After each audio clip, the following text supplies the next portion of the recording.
Hello aspirants, welcome back to GK Insights and today we are going to discuss about the polity और उसमें हम the union के बारे में, जो कि पार्ट 5 का पार्ट है, उसके बारे में हम डिटेल में पढ़ेंगे, जिसमें कि आज हम प्रेसिडेंट से रिलेटेड जो है आर्टिकल्स को डिटेल में डिस्कस करेंगे। यहाँ पर जो है हमारा यूनियन एग्जीक्यूटिव जो है वो 4 पार्ट्स में हमने जो है वो डिवाइड किया है।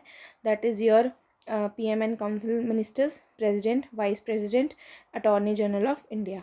तो ये 4 है इसके मेन पार्ट और आज हम जो है वो प्रेसिडेंट से रिलेटेड आर्टिकल्स को डिस्कस करेंगे। तो जो प्रेसिडेंट ऑफ इंडिया से रिलेटेड जो आर्टिकल्स है वो है आर्टिकल 52 से लेकर 61, साथ में 72 और 123 आर्टिकल जो है वो प्रेसिडेंट से रिलेटेड है। आर्टिकल 52 डिफाइन करता है पोस्ट ऑफ द प्रेसिडेंट की ऐसी पोस्ट होनी चाहिए, ठीक है। 53 जो है वो उसको एक एग्जीक्यूटिव हेड के तौर पर जो है वो डिफाइन करता है, उसको वो एक दर्जा देता है। देन आर्टिकल 54 जो है वो प्रेसिडेंट के इलेक्शन जो कैसे होंगे इनडायरेक्ट इलेक्टोरेट से जो होते हैं उसको डिफाइन करता है। आर्टिकल 55 जो है वो मैनर ऑफ इलेक्शन बताता है कि किस तरीके से जो है प्रोपोर्शनल रिप्रेजेंटेशन दी जाएगी और सिंगल ट्रांसफरेबल वोट सिस्टम से जो है वो पूरा का पूरा इलेक्शन जो है वो कंडक्ट किया जाएगा। आर्टिकल 56 बताता है टर्म ऑफ द प्रेसिडेंट, जो कि 5 ईयर्स हैं।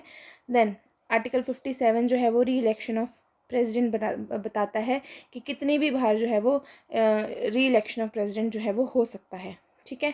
आर्टिकल 58 जो बताता है वो क्वालिफिकेशन बताता है प्रेसिडेंट की कि उनकी 35 ईयर ऑफ एज होनी चाहिए, must be a citizen of India होना चाहिए। Then no office of profit, उनके पास कोई भी ऐसा ऑफिस ऑफ प्रॉफिट नहीं होना चाहिए। Then eligible as the member of Lok Sabha, तो लोकसभा का एलिजिबल मेंबर जो है वो होने चाहिए हमारे प्रेसिडेंट, तभी जो एक इंसान जो है वो प्रेसिडेंट की पोस्ट के लिए एलिजिबल होता है।